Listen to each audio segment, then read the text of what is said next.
Le titre de cette méditation, mes frères et sœurs, est « Il manque une page dans le livre ».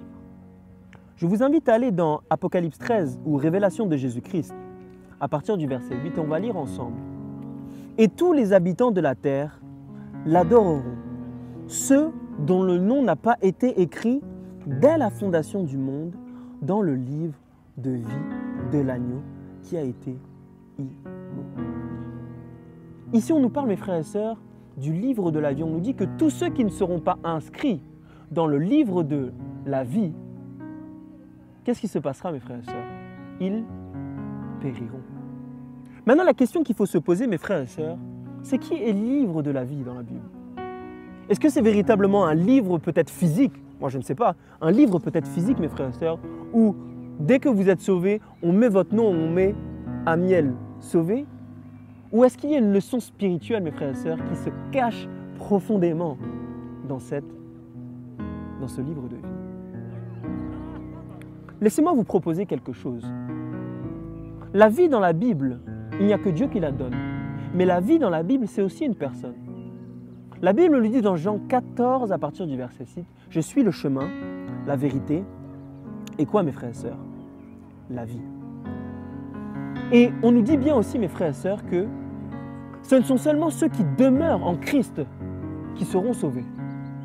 Donc si on essaie de raisonner ensemble, le livre de la vie, mes frères et sœurs, si la vie c'est Jésus-Christ, et si c'est ceux seulement qui sont inscrits dans le livre de la vie qui sont sauvés, mais on nous dit aussi que c'est ceux qui demeurent en Jésus-Christ qui sont sauvés, ça veut dire que le livre de la vie, mes frères et sœurs, c'est Jésus-Christ lui-même. Donc Jésus-Christ est le livre de la vie.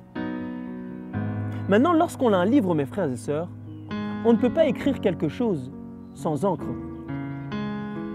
Alors la question qu'il faut se poser, c'est si Jésus-Christ est le livre de vie, qui est l'encre?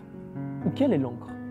Mes frères et sœurs, l'encre avec laquelle on écrit dans le livre de la vie qui est Jésus-Christ n'est autre que son sang. Le sang, mes frères et sœurs, c'est l'encre qui permet d'écrire dans le livre de la vie. Maintenant, dans ce livre-là, mes frères et sœurs, on écrit quoi exactement dans ce livre de la vie? La Bible nous dit dans Apocalypse 13, à partir du verset 8, qu'on écrivait nos noms. Mais qui écrit, mes frères et sœurs, dans la Bible?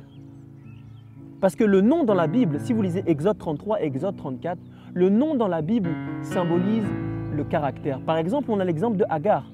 Agar veut dire fuite. Et on sait qu'à un moment donné, elle a pris la fuite. Donc, le mot Agar nous donnait une indication sur son caractère, parce que le nom dans la Bible, je le répète, représente le caractère. Alors, qui, mes frères et sœurs,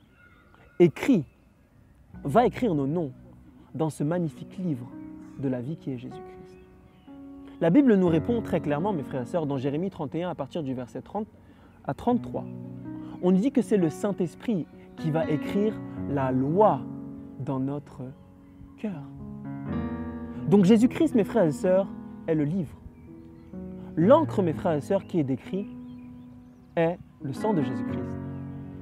Et celui qui écrit n'est autre, mes frères et sœurs, que le Saint-Esprit. Mais lorsqu'on a un livre, mes frères et sœurs, le livre raconte une histoire. Vous savez, mes frères et sœurs, que vous êtes cette histoire. La manière dont on va, si on va accepter Jésus-Christ dans notre vie ou si on va le refuser, va déterminer l'issue de cette histoire ou va déterminer cette histoire dans ce livre, mes frères et sœurs. Soit vous n'allez pas y être, ou soit on va y être, mes frères et sœurs. Et lorsqu'on écrit, mes frères et sœurs, un livre, on écrit cela page par page, ou en d'autres termes, lettre par lettre. Vous savez que c'est exactement ce que Paul dit, mes frères et sœurs. Dans 2 Corinthiens 3, à partir du verset 3, Paul dit que vous et moi, nous sommes une lettre ouverte. Mais une lettre ouverte pour qui, mes frères et sœurs? Une lettre ouverte, mes frères et sœurs, pour les autres, mais une lettre ouverte dans le livre de la vie.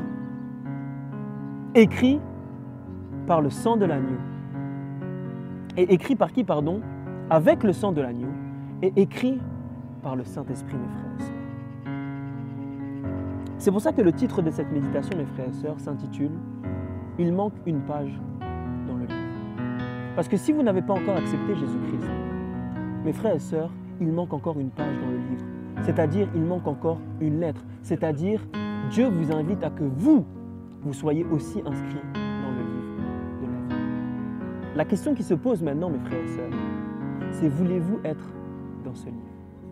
Voulez-vous être cette page qui manque et que Dieu, vous savez que lorsque les gens vont refuser Jésus-Christ, Jésus-Christ va toujours recevoir, va toujours ressentir cette peine de ne pas avoir pu être avec l'une de ses créatures, mes frères et sœurs.